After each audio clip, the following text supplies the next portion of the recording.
Testing. There we go. Good morning. Good morning. Let me do some quick computer stuff here and some updates.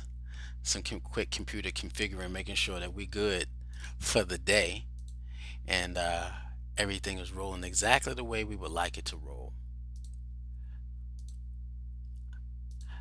Welcome to World of Akiba and Understanding African Spirituality. We glad that you could make it here yet again. I am the two most powerful words in the English dictionary. I am, because after you repeat those words, I am, you walk into the realm of the Creator where you begin to speak life unto you, to you. And so I am the Malekio. I am the seeker of knowledge, wisdom, and understanding. I will always seek it. And as I seek it and learn, I develop it, lessons to help share what I have experienced. So I am the Malekio. If Africa has 4,200 different tribes, you also have 4,200 different ways to express spirituality. Hopefully, you've seen the African history class that we've been a part of, and we thank you for stopping in and coming by and being a part of this. Uh, we ask those who are watching and who, if you get something from it, please Facebook, hit like, comment, share. This is how we connect to each other, how we share information, how our community continues to grow. If you're watching us via YouTube, I would ask you to please hit the subscribe button, then hit the notification bell so every time that we are streaming the multitude of programs that we have, that you will become aware of what is going on, and you'll be able to be a part of it, share it, witness it, and be there. So what we are also uh, to let you know that we're taking an academic approach to African spirituality. We're taking an academic approach to African spirituality, knowing that there is nothing about the motherland that holds fear in the European eyes.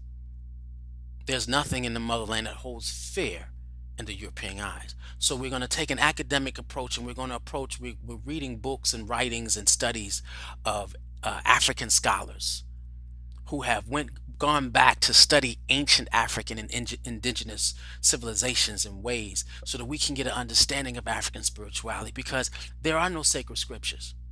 There are no scrolls that you're going to read. There are even in Kemet, there are no carvings on the walls. Most of the African spirituality processes came through via word of mouth, passed down from generation to generation to generation.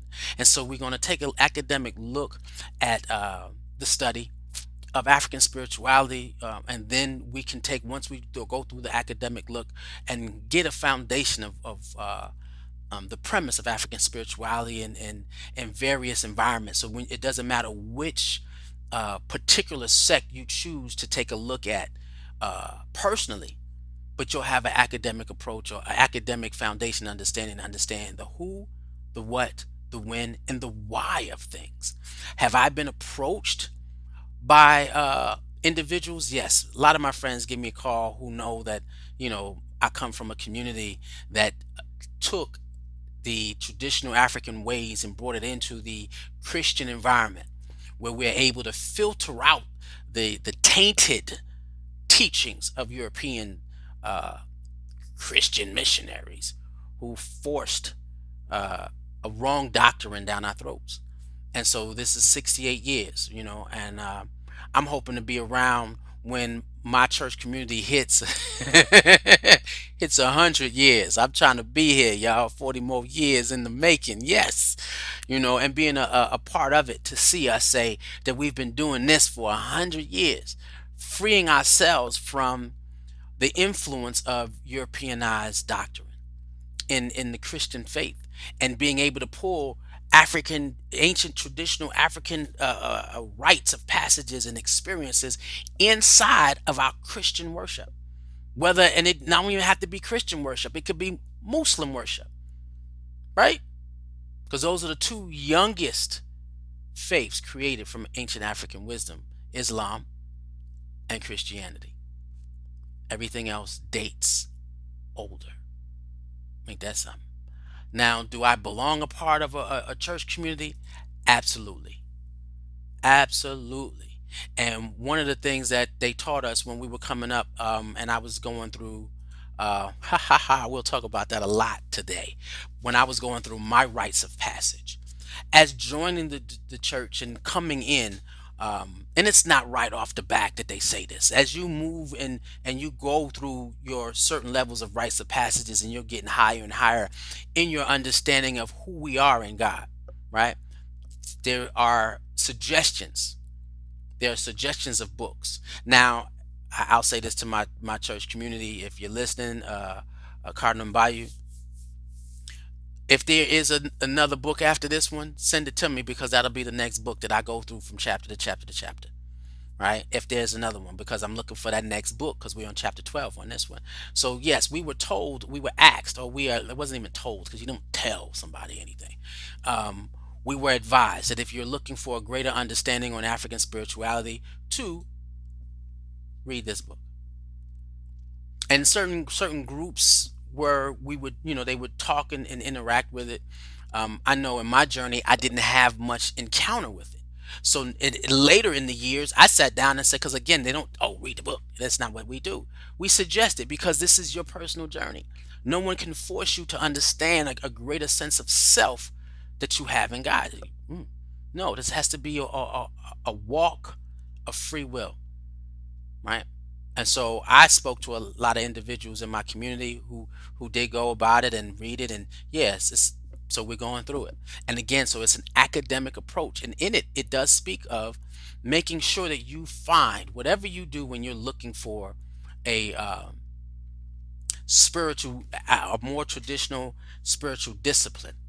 First thing I look at is I look at the individuals and how well they condemn Christianity. If you're condemning Christianity from any point of view, condemning it and condemning the people who study it, you fake. You fake. And I say that because 4,200 different African spiritualities or tribes in the continent of Africa. It's 4,200 different ways to express someone's relationship and connection to the Creator, to themselves, to their ancestors. What we do is not condemn or bash. What we do is just give truth, and then we see if it resonates to the mind that person, that mindset that person lives in at that moment. So that's the first thing I look at. How well does it resonate with the person who's bringing the messenger? And if the messenger is not coming right, then he's not one to deliver the message, and that means seek another messenger. But you're always seeking someone who has a sympathetic ear. Why? Because what happened to us on this journey of being conquered by another people, it's a tragedy. It's a tragedy that we discussed it with someone else the other day, and they said it was like atomic bomb hit an entire race of people. It's hard to recover from. It takes a long time to recover from the radiation fallout. And right now, black folks are living from the radiation fallout. So if you have a higher understanding of who we are as a people, and you don't have a sympathetic ear where you're listening to how people are relating to other black people, this is a problem. Because there should be a sympathetic ear that understands what people are going through, and or the opportunity they haven't had to open themselves to a higher understanding. So, sympathetic ear, and this book lends a sympathetic ear. It doesn't say that it's the end all, the be all, because it's not.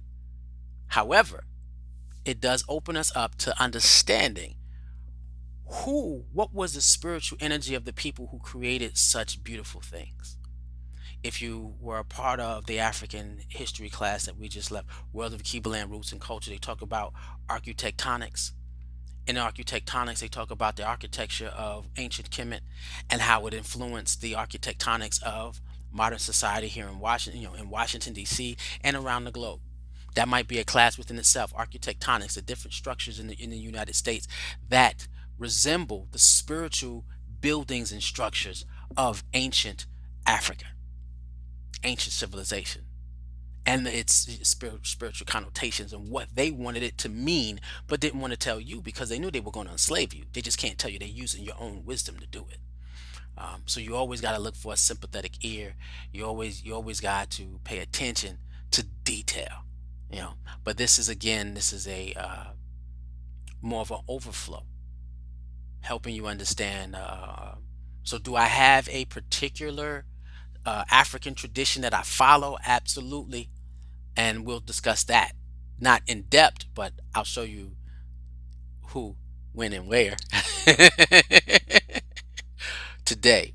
Um, so we learn, and as a recap for those who may not, and I always have to go in detail recaps because we never know who's watching with this African spirituality class. When we start putting focuses on a particular area, um, or a particular discipline, then we won't go as deep, uh, as far back in terms of our review. But we want to also remember that you know we're taking our time to understand who we are as a people in this class. So we got monotheism, polytheism, animism, the three different levels of spirituality. One is one God, one is many, one God and one main God and lower gods, and there's one God, then main deities, and then there's lower spirits.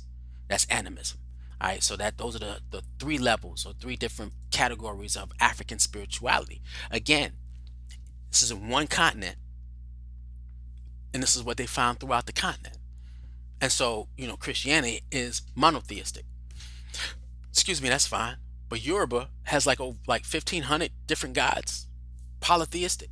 Animism. I don't know. Let me look up an animistic faith, and I'll deliver it to you next week. I should have pulled that up a long time ago.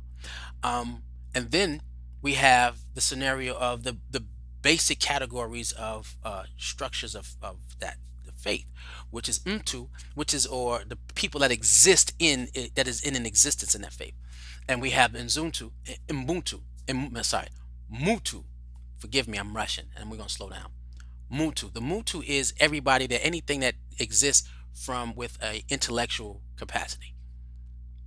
Any creature that has high level of thinking, and of course, that's us. We have dominion over everything. The Kintu is the region of life that is under the dominion of the Muntu. So anything that Muntu flesh ancestors have dominion over is the Kintu, right? Muntu, Kintu. Hantu is time. Time. So we are sacred. Everything that we have dominion over is sacred. Then the time, the Hantu is broken up into two different sections, which is the Sasa and the Zamani. That's sacred. The past and the current present. There is no such thing as waiting till the by and by. That's fabricated by European society. There's no hoping for an afterlife. That is European fabrication. That's not that shouldn't even yeah. A lot of it is not coming from African spirituality, because there's no word for the future in African spirituality. Why? Because the Sasa is so important. They don't want you focused on nothing but the current moment that you share with God and your people right now. There's nothing more important than your Sasa. How are you giving everything to God at this moment? And then learning from the ancestors that gave everything to God in your past.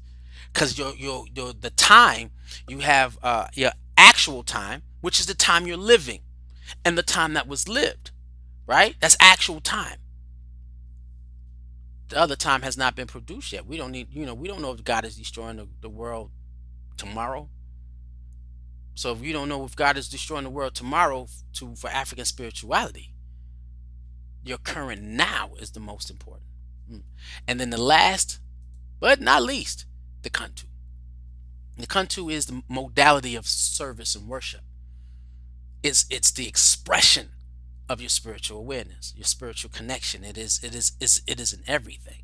It's your rituals, it's your ceremonies, it's how you dress, it's how you sing, it's how you drum, it's how you dance, it's how you pray, it's how you praise. The modality, how you surrender to the Creator, And as black folk, we know how to surrender when it's time to give praise, and that's important.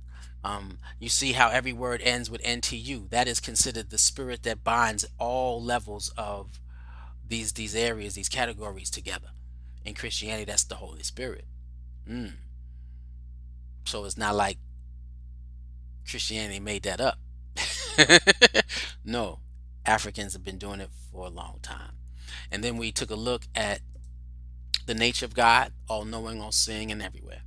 Final judgment. There was nothing here that was new on earth. Ancient African wisdom, you will be able to tell when you're studying African spirituality how Christianity has derived from ancient African wisdom, and how they use the storylines and everything else from ancient African wisdom. There were no separate, not completely things that are new. It'll be new to you in terms of African spirituality and how it's actually put together versus Christianity creating something new. No, they didn't. Then the word at God at work, and how God is he holds the spiritual realm, and he's in charge of the physical realm, and everything is in his making. So that's why everything is sacred. Uh, he provides for all that he creates. Was it Jehovah Jireh, the God who provides? And so he provides for all of it. If he created it, it is under his providence, and he provides for it. God at work, right? And then we say God and nature, or the nature and God was the other topic, and it talked about thunder, what the thunder means, what the rain means. Um, Talked about storms, and how God gave cattle to man and fish, and how God worked through nature to satisfy, to help take care of man. Hmm, ain't that beautiful? And then how God created certain elements in, like fire purification. All of nature connecting into to our modality, how we use nature to glorify and thank and praise the creator. Where you have sage, purifies energy, right? You have crystals that amplify spiritual energy. Incense, the aromas help you. Or you go into nature and sit down and take a breath of fresh air. Watch how well you feel. The fragrances of air, the different things that it creates.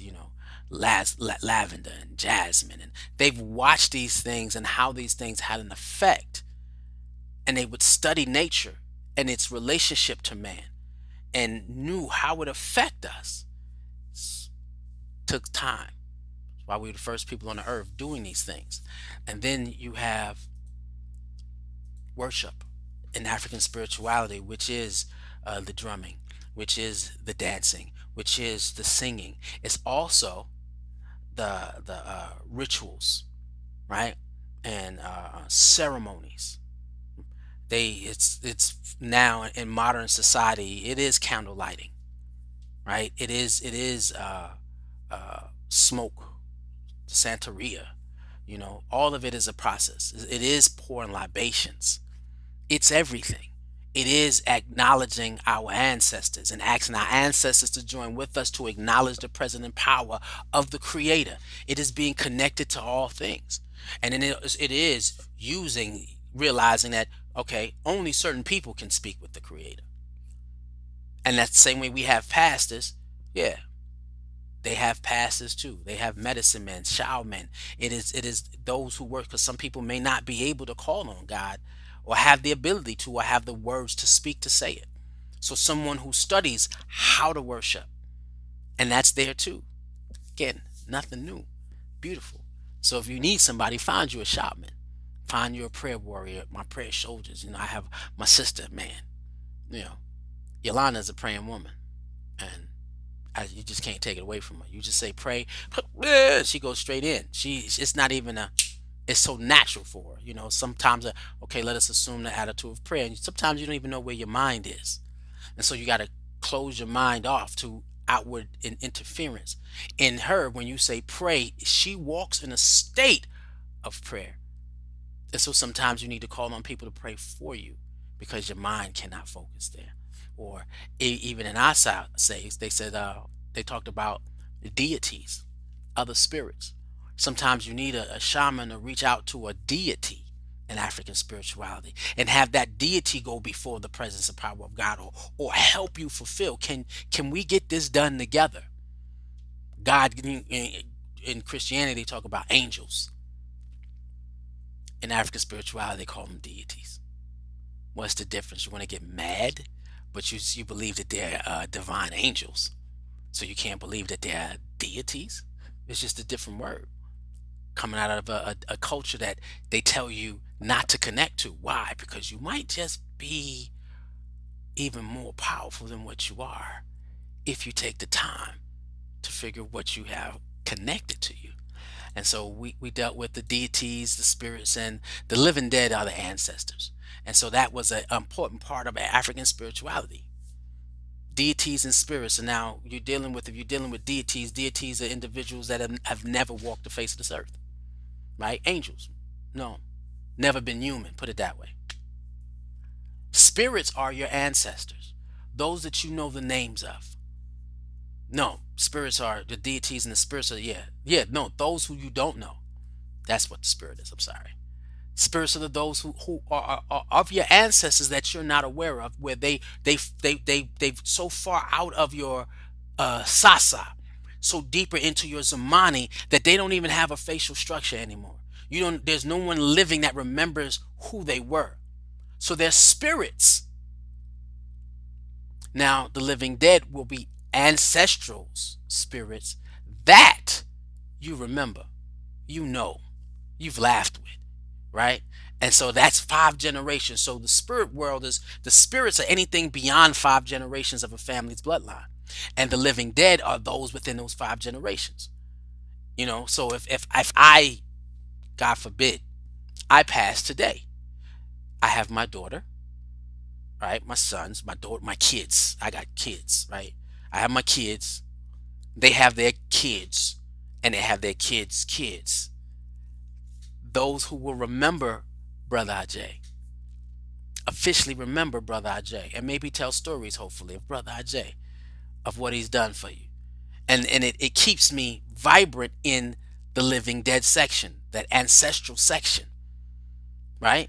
And so when you forget, when there becomes, after 5 generations, somebody that doesn't know me, I'm going to ascend into that spiritual realm, a deeper spirit, more powerful spirit, closer to God, because now I'm closer to people. I'm gonna be closer to God. Now, can you call, like Marcus Garvey said, call on me and I'm coming with the whirlwinds? Absolutely. I'll be coming with the whirlwinds. I'll be coming with the earthquakes. I'll be coming with everything for the liberation of my people when you call on me, right? Then we talked about Genesis, the making and the development of man. And that was important. And it seems like we're going to go a little bit over today, but the lesson today is fairly short, right? Genesis and the making of man, and each tribe had its own version of how man was made, right? And then from man, we went to its ethnic group, its kinsmen, and the individual. Chop, chop, chop, chop, chop, chop, chop, chop it on down, right? Down to the individual. And we can sit down and say the how the ethnic group, kinsman, and individual works by looking at how they did it in the Black Panther, right? This is one village. In that people is one tribe, one people. When that people, you have different ethnic groups in that tribe, and then in each tribe, if you go down each tribe, they have different kinsmen in that tribe, in that clan. So you see the multiple of the different clans. So your big tribe, clansmen. All those are different clansmen. And in that clansman, you know what I mean, which is families and villages, you have an individual that is in the clan, that is in the ethnic group, that is in the tribe. Breaks it all the way down, right? And from that point, we discussed childbirth, birth and childhood, and the sacredness. Woo, here we go. The sacredness of the black woman the minute that she conceives. The minute that she conceives, it is a different experience, and they separate her from the community, right? because there are things that she's developing the future of the community, the future of a people, right? That is more sacred than any the continuity of tradition in life and culture. She's so beautiful, and they make sure that that is a process in African spirituality. Pregnancy is a process all in itself, creating the being, understanding our relationship and connection to a spiritual universe, and an understanding that God calls us to create community that gives him praise. So that is a process of having her understanding. Most of the time, black women talk about my baby, my baby, my baby. Even when you having beef with the, it's my baby with the father that don't see eye to eye. It's never your baby. That's God's child. You're just here to get that spirit to this experience. And then we talked about after the child now starts becoming the ownership, because at the only time that the baby is the ownership of the mother is when the baby is in the belly. That's it. Because once it comes out, it belongs to the village. That's where you get it takes a village to raise a child. Because it's not the responsibility of the individual woman. It is a responsibility of the entire tribe to raise that child from whatever clan they're in according to the need of that clan.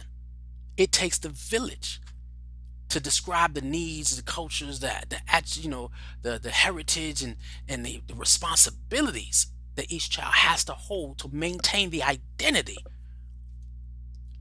of who they are. That's strong because God gave everybody a separate identity that allows that person to manifest. When you come into being in this tribe, this is who we are as a people, and you find who you are through that grand design. It's like Ashanti can't sit down and jump out and say, "Well, I ain't Ashanti no more. I'm Yoruba. Yoruba. I'm not Yoruba. I'm Igbo. I'm not Yoruba Igbo. I'm a Zulu." No, you can't switch cultures. Doesn't work that way. So that child is raised by a community to understand particular ways and processes of that community. Now, this week, when we get to these notes, we are talking about African rituals and rites, initiations, and puberty rites, right? African rites of passages. And that's a difference, because we talked about last week when we talked about the rites of passage for a child, right? We talked about the things that when a woman is pregnant, she goes through a certain rites of passage and experiences and rituals and rites that she has to go through as being a pregnant woman, right? And in that process, she's growing from one being to another being. She's not the same being. Even when you have one child, you grow from a woman with one child into a woman with two children. That's two different ones, because like my stepfather used to say, he said, my mother had 4 kids. He said, I cannot interact with each child the same way, because each child is its own spirit, its own person, its own personality. I have to be able to interact and deal with each child according to who they are. And now, as that woman in that community does that, the whole community has to do that, because you have to be able to see the spirit that is in that kid and allow that spirit to manifest itself. So when we talked about how it takes a village, right? And so, to discuss the issues of of African rites of passage, and we dealt with the fact that the first rites of passage for a child and a mother is the severance of the umbilical cord. And you're like, what? That's just part of it. No, that's the first rite of passage. And that shows you the importance of how far back this goes in terms of African spirituality and connecting a mother to the community and a child to the community and making sure that they stay connected to God. She becomes sacred. She's removed from the experience, and now that she's removed from the experience, she's doted on and she's taken care of. She can't eat certain things. They take care of her. They say she can't even speak to her husband. You're going through a rites of passage, your initiation to being a mother, giving birth, sacred. Now here, when you're saying the rites of passage, and it takes a village, right? And so the umbilical cord, the severance of the umbilical cord, is the first rites of passage into the community, because it is the sign that this child no longer belongs to you. It belongs to the community. Like, and men in African spirituality are not allowed in the room. It's only women, because this is something that it is innate by women. And women get upset by black men because you wasn't there to uncut the umbilical cord. That's important, especially if your doctors aren't black or Afrocentric. You wanted somebody to feel a connection to having that experience cutting the umbilical cord. What does it mean, right? And so, they want the father there. I went crazy. I went crazy. I can't remember if I cut it or didn't cut it. I just know that my energy was way off the chart. Way off. They thought I was gonna pass. I told y'all before, they thought I was gonna pass out, but I didn't. And so once that umbilical cord is cut, then the processes of bringing that child into the community starts. Now it says the child before the age of puberty is in a passive state of being, because that child cannot truly be fully acclimated into community. And so puberty is important. So you have the umbilical cord, and you might shave a head. Some people shave their heads up, and through every stage of initiation there can be a head shaving. This is why you might see African women with no hair, because every step, and then black women, I take the big chop, like that's big, like they, oh no, like, yeah, it's not. It's African women shave their head on a regular basis as a sign of being born again. Wow, let's talk about that. There's every rites of passage is like being born anew. It's like dying to the old you and being resurrected to your new self. Does that sound like a story in Christianity? A couple of stories, which is you can't enter the kingdom of God unless you're born again. Well, how am I? And when I was thinking about that, it made me think that, wait a minute, did Israel forget ancient traditional ways? Obviously they did, because they couldn't fight off their enslavement. And so has black people to date, have not been able to really connect to our rites of passages, being resurrected. Yet again, now I haven't brought this book and haven't read this book, but when I needed a logo to say African rites of passages, I grabbed it. But this is definitely a book.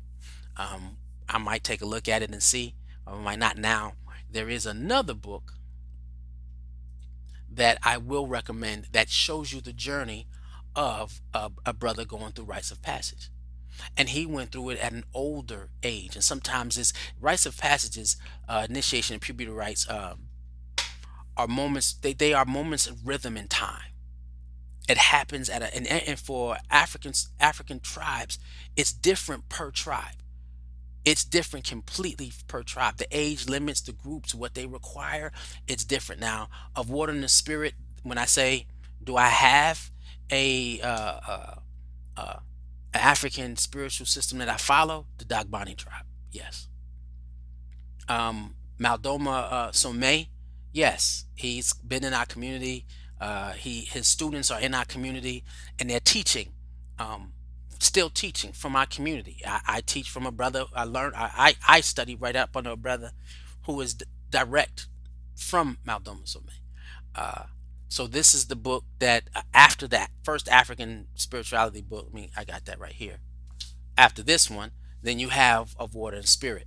And it's funny because I have the second book, Rituals, right? And in our community, books are golden. And so I did lend my of water and spirit to somebody when I got it. I think I know who I lent it to, and I never got it back, brother. Brother. Okay, I'm not gonna say nothing because it's been too many years. I'll just have to buy another copy. But this is about nothing but, and this is the ritual that it takes for him to become a shaman, to access those spiritual, because now initiations and rites of passages will compass all things, and dealing in reference to a child, and once the child leaves and he's beginning to reach puberty, those are the moments of rhythm of time. And in certain communities, everything has a particular time limit to it. And if you get there and uh you have not finished a particular ritual at a particular time, they don't let you in it, because certain rituals are deadly.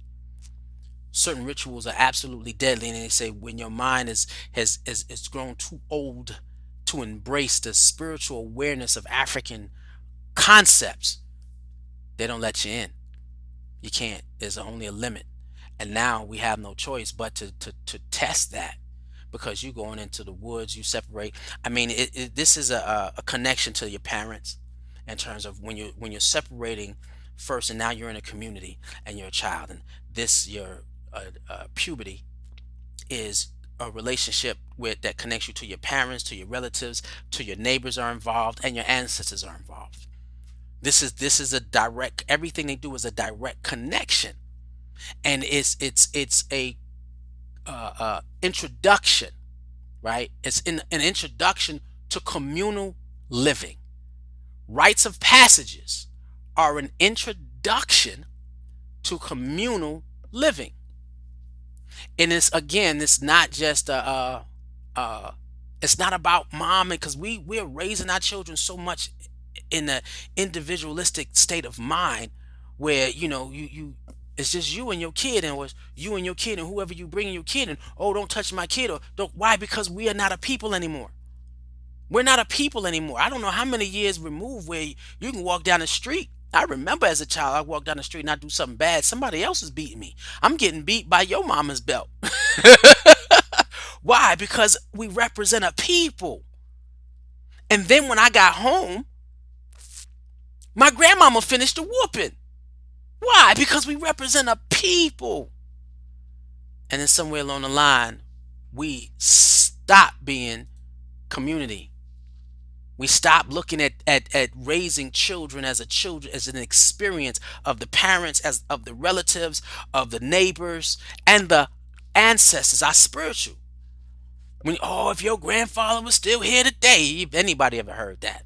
These are African concepts of rituals and initiations and rites of passages, where it connects and binds us into our communal way of living and being. And in that space, there are experiences that are separate for the two. It is definitely separate from the two, and that it's where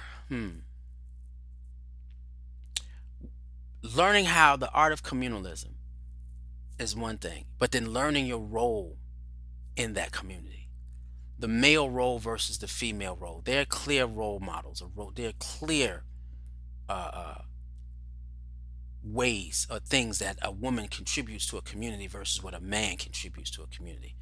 No one expects a woman to run out to kill for food. Yeah, because your makeup is different. How God created you and called you to being is absolutely different. Now, can some women possess muscle? Yeah, we're not going to talk about, genetics so big. But we're talking about initiations and rituals and rites during puberty. And so they're able once that happens, and then there may be some rituals that they go through from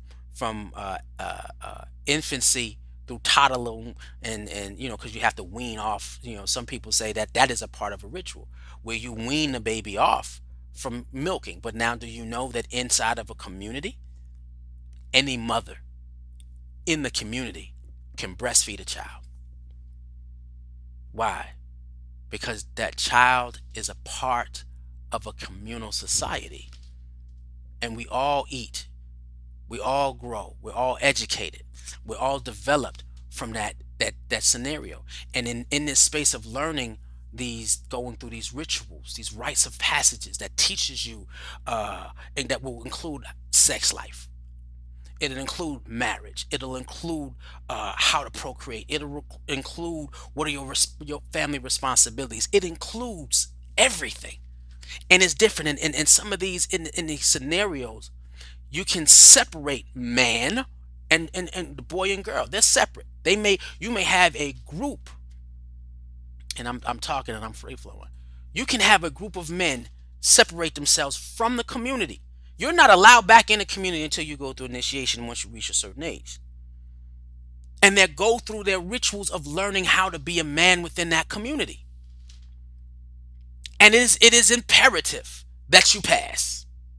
It is imperative that, because you do not get to be involved in the fullness of community if you don't pass.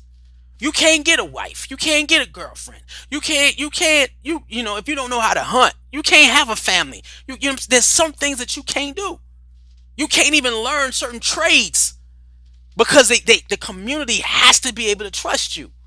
The community has to be able to trust you. That you have the community's as first priority within you. The growth and development of your community comes first. Ain't that something? To continue who we are is more important than you sitting there saying, "Oh, I want to go do this by myself." Individualism, communalism is definitely greater in African community societies than it is here in the States. We are individualistic, reaching individualistic goals. That's why we can have more millionaires than anybody else, and our communities not change. Very few of them come back to pour into the communities they left. They go to the communities that they went, made their money, and stay in the areas where they made their money and to build the places where they made their money. Not coming back to the communities who made them into who they needed to be to get those resources. Wow. But that's why Mutombo left America and took his earnings from the NBA to build a hospital where his people were. He didn't build one here because we didn't create him. We just helped him get the resource. He went back to the people where he went through his rites of passage. It is imperative that you pass, because if you don't, you cannot join the full privileges of being in the community. And so we have these, for girls, there's nothing for boys. I'm a testimonial growing up. Where I turned 16, there was nothing. And here in Americas, they just deal with the issue of legal age. They don't deal with the issue of you've been through the rites of passage, you've passed the rites of passage, you're allowed to be considered a man. Until you focus through the right, like now in relationships, we could talk. Until you have gone through certain rites of passages. And in the book has a couple of tribes and goes in detail there, the puberty rites of passage and initiations. And I didn't see, the importance of going through each tribe and showing what tribe does. Because the next one, wow, the first puberty rites of passage is circumcision. They don't circumcise the babies when they small. Right. They circumcise you when puberty hits. Right. You looking like what? We don't know that pain. We don't know that pain. But then it as a man, when you're sitting down and you going through puberty and you got to go through that, and they're circumcising you, which might be the first level of transition into manhood, right? So have you been circumcised yet? And you can't get to the next level of initiations or rites of passages. So they sit down and they go through their processes, and when they cut that foreskin off, they're looking at you. They're looking at how did you take it? How did you go through it? How did you bear it? Then the blood that comes from that is ritualized to symbolize your deeper connection to community. Every step of the way, they're connecting you to your responsibility as a black man or a black woman. I had a picture. A black man or a black woman. It's both. So you're learning how to deal with hardships. You're learning how to deal with how to live with one another. You're learning in certain atmospheres and situations they become secret societies. You're learning knowledge and wisdom, ancient knowledge and wisdom. And if you can get there, and they say, can you handle it? Now, if you go back and you look at the and you if you happen to read the book of Water and Spirit, and he talks about when he had to go, and some people don't make it, some people don't live through it. Some people don't, and they thought he was too old, and he almost did not live through it. But after a while, it becomes a sacred society. Some certain areas in wisdom and understanding and faces a sacred society. There's certain cosmologies that you're not allowed to learn spiritually because they know that you can't handle it. That's just like ancient Kemet, where there were certain degrees of knowledge and wisdom and understanding, certain degrees of it, and so you have a sacred society. Um, there are no blurred lines in culture, in African spirituality and culture. You are, as men are taken away from the community, women are taken away from the community sometimes too. You don't always go through this and you get to come home. No. Your parents have been talking to you, interacting with you, you've been in the community, and they're praying for you. There are rituals that they're probably going through just to fortify you. But you go away and you go through these rituals. Sometimes they're going through things by themselves. But other times, most of the majority of the times, they're going through with teachers. But then they did to say, I know, and we read of Water in the Spirit. He had to spend time in the wilderness by himself and survive. Woo, yeah, and it's a jungle, and you got to eat, you got to sleep, you got to do all of it. Some people, and some of them separate. With women, they have like the brothers have the circumcision, and I know the women. Let me see if I can get this right.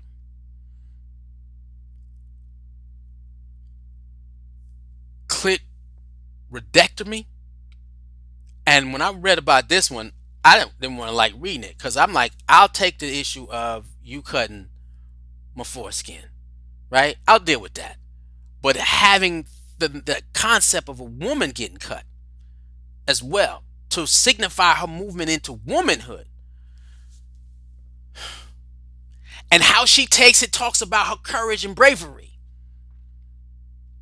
So when she comes back to the community and they know that, no, this one got courage, this one is brave, and this one is ready to be a woman within our community, and she's ready to stand by her man, whoever chooses her. They will struggle and fight together to maintain who we are. She's built to be ready to hold up the responsibilities of being a people. Certain rituals, and I was just like, ooh, that's a lot. But they learn all types of things. So by the time they do get married, they even, some of them teach them the arts of sex, what to do. Hey, if you're not gonna get married and not know what to do, you can sit there, stand there, looking at, stand there, looking at, stand there. No, why? They need you to procreate. So there may be conversations. These are the things that we don't tell our kids. And then only to respect, if kids respect it, because if they came back and they're virgins, it's another ritual to praise that the virgin just got married. But man, if you find out you was a virgin, you can't, man, that's a problem. This is why that's a problem. You don't get full access to community. Your access to who we are as a people becomes limited. Ain't that something? Because everything is sacred and we live in a spiritual universe. And each tribe has the ability to define for themselves how they relate to the greater power, which is God.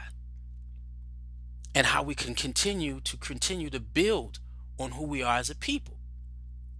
These rites of passages, these pubescent rites of passages are important to get our children to adulthood, the responsibility of adulthood. Because if not, I have several parents calling me because they got some sons that just ain't holding up their weight as men. And I'm gonna call this brother today to talk to him. And I told his mother, I said, that's your fault. And she got mad. What you mean, Ajay? I said, when did you allow him around us men? When did you allow him to interact with the children when they gathered together after church was over? Bringing your kid to church service and leaving right after, not allowing him to being able to interact. He has a relationship with me because he wanted to come to my class. He said, "Hey, I'm rocking with Brother Jay." But has he ever been in my house? And she got quiet. Has he ever went out with us bowling and interacting, or has he ever sat down and had the conversation? Did you ever let him interact in a group experience where he can talk to his peers and we can hear his ideas and his thoughts and help guide him to where God would want him, not controlling his thoughts? Because now what got him in them streets? Same with some of the sisters, lost. Couple of sisters are lost. I ain't saying no names. But this is it's important that we have a rites of passage experience where they understand what they're to give back to community, ancestors, and God. That their lives don't belong to them. The lives belong to the community, to the ancestors, and God. It takes a village to get someone to that experience in God. Now, rites of passages also deal with the issue of skill training. They teach little boys how to shoot baby bow and arrows during puberty. Little tiny tink, dink, dink, throwing little spears, cutting up a animal. We're gonna show you how to eat and how to take care of ourselves, and so you can hunt when it's your turn and it's your time. And he can walk out. It's one thing to walk out in the world and not know the man you are. That's what happens to most of us. Most black men have lived in this planet and land without understanding of who we are. No rites of passage, no understanding.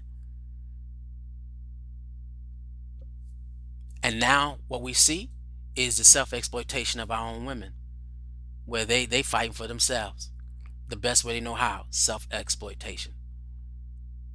There's no community. So before you watch it, there's one sister, self-exploitation to the fullest, that she has a son, man, I want to say something, but I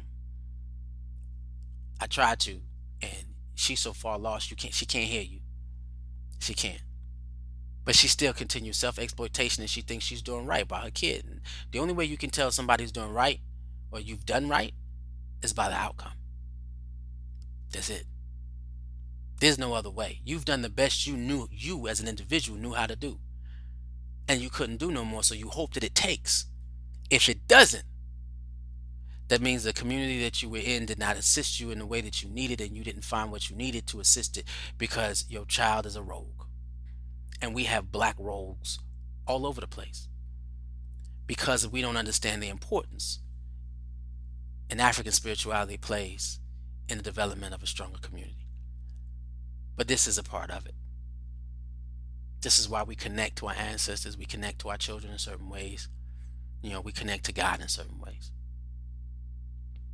And the part about having a group to do it with, because we try it, as black people, we try to do this as individuals, but at the end of a rites of passage experience, we talk about it brings black youth into an African spirituality. It brings black kids into the art of communalism, giving everybody your community as you're able and only taking what you need so that the community lives, not living above everybody else or below everybody else, but everybody has.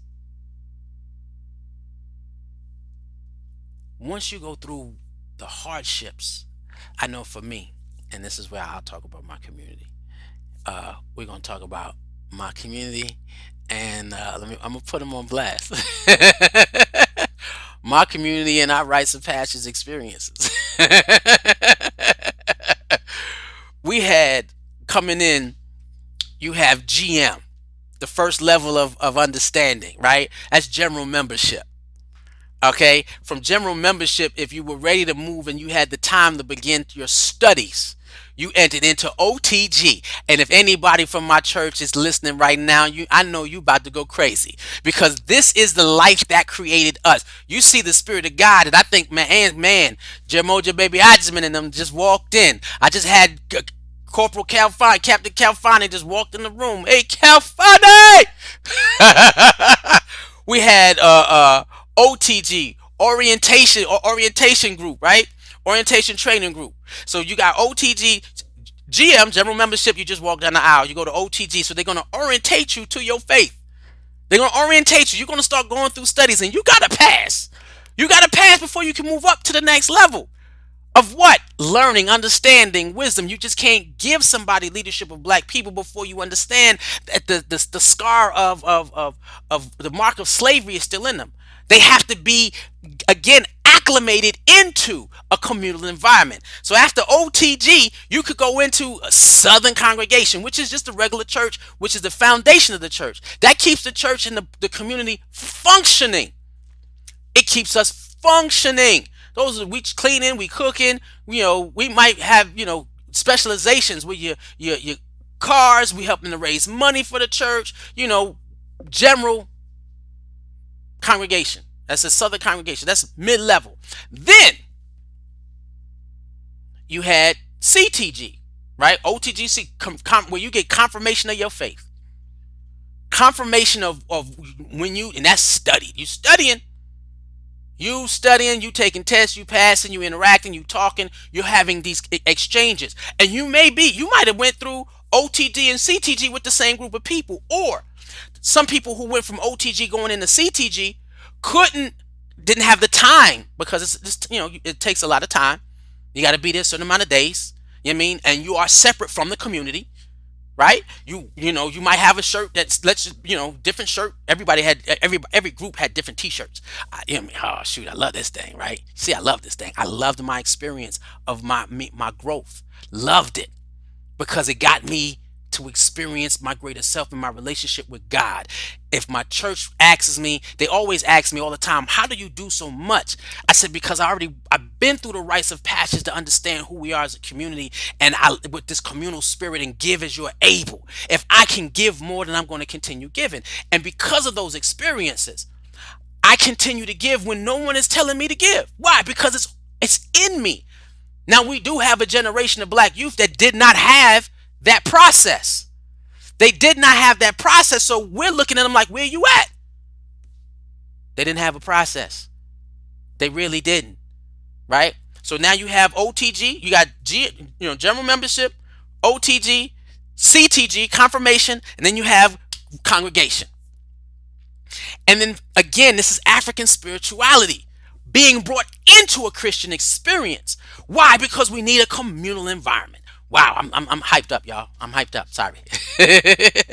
And we go from that to where we call. Then I remember sitting in a circle, Bishop Tariq, and the brothers, Ndegwa, God bless you and rest you, Onaje.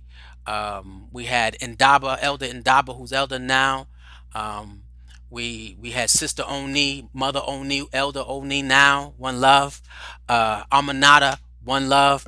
And then after that, we had a ton of knuckleheads. All brothers. After a while, Amanada was the offset of the brother, the male energy, and she was helping us, I guess, fine tune our energy in terms of how to interact and with sisters in the church community. All right, but she was the only sister. Her and Oni was the only sister in this male group, because too much male energy is off, right? And this is how our church took at it. And one day we were sitting in a group and they were preparing BTG. And BTG happens every now and then, which is basic training group. And that basic training group prepared you for leadership positions in our community. And they ask, who feels like they're ready to go through the process of BTG? And we sat there, brothers, and we looked around the circle, and I'm looking around and nobody in my group raised their hand. None of the knuckleheads was ready to take responsibility for the community on that level. It's a lot of study, a lot of meditation, a lot of prayer, um, a lot of work, a lot of work, right? And I looked around the circle and I said, okay, I didn't want to. If somebody else was going, and I knew anytime I raised my hand, I'm gonna be the only one raising my hand. And I looked and realized when nobody was raising their hand, is my time, because I'm gonna walk into a place, and this is my understanding of me. I'm gonna walk into a place as though I'm 7 feet tall. I'm big. I'm strong. I can carry. Y'all want to lean on me? Lean on me. I'm going. Because at that time, Onaje sitting in our group, one love to my ancestor Onaje. I love you, man, because he did this ever since I joined the church. Ajay, we gonna need some leadership. We gonna need some leadership, Ajay. When you gonna? Onaje not gonna be here for long. I don't know how long I'm gonna be doing this. I don't know how God gonna keep me here. But some of y'all got to stand up. Some of y'all got to move towards leadership, because we're gonna have to be able to continue this struggle as a people. And he charges you to move forward. I don't want to start crying, because I live in a Christian community that follows spiritual African spiritual traditions of rites of passages, and have multiple. We had multiple stages of rites of passages. So by the time an individual reached, because BTG was hard. They said if you went into BTG with your girlfriend, you broke up, because it is rigorous and it tries the foundation of every relationship. And yes, mine did not make it. It didn't make it. I made it through. She didn't. I did. Right? And we broke up. Because it's for real. It's not for everybody. These rites of passages, everybody will not make it, but what they hope is, the hope is going through rites of passages. The hope is that God will work through you. The community will support you. You'll get as much prayer as possible, and you will pass to be the person that God needs to maintain and sustain the community, not yourself. It's the community. Again, this is the community that I'm a part of. This is my community. Now, we also have a traditional means of African spirituality, right? And you can find him on chiefmontana.com, right? I should have had that website. I could do that in a few minutes. Let me do this now. Talking about rituals and traditions. Give me a hot second. Let me do this for y'all.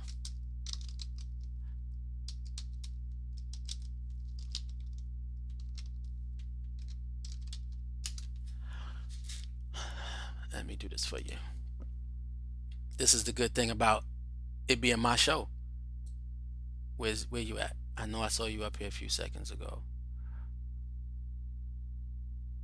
Did I move you or remove you? Where you at? I thought I had it.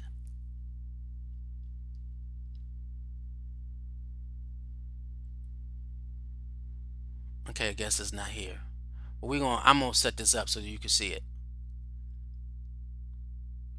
Oh, here you go. All right, so give me a quick second. Let me add this to this right here so that we can see. And I did say at one point in time that I would give you guys a clear view. Oh, wait. I gotta look at the number. A clear view of who we are, who are 138. The community that I'm a part of, and you see that here. And now I'm going to show you the African, traditional African faith or cosmology that we follow. 138.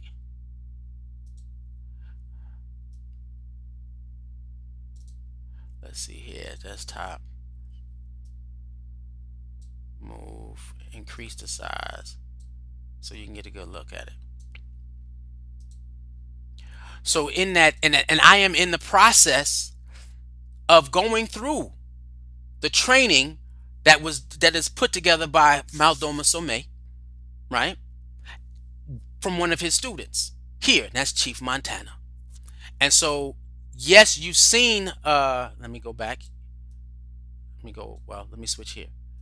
And so there is a website that you can go to get divinations, to take ancestral classes, to go through spiritual rites of passages, teaching you how to speak to your ancestors, how to do everything, how to pray, or we come together as a group to pray for other people, teaching you. And as you go through your life, you go through the certain rituals and that you have, and he'll then say, this is what your ancestors are requesting you to do. And the way, and it's real talk, my experience may not be yours, but this is mine. When you're going to a divination and he's speaking to you, I don't give no information. I ain't giving you. I need to know what you know, and if you're really talking to somebody.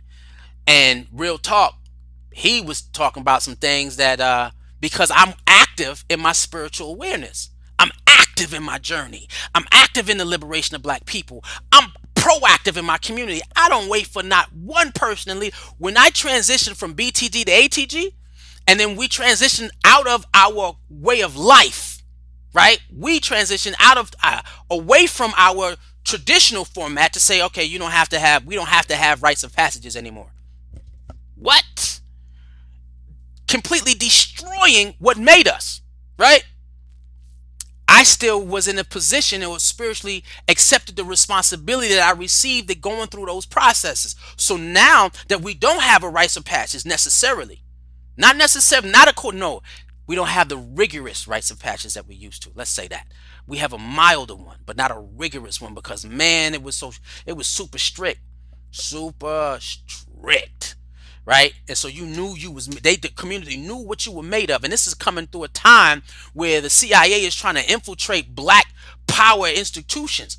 They said, well, you might have infiltrated Malcolm X and them, and you might have infiltrated SNCC. You ain't infiltrating us. Why? Because of the rigorous things that you got to go through. If somebody from the CIA came in back in the 60s and 70s, oh, you were healed. You let it all go.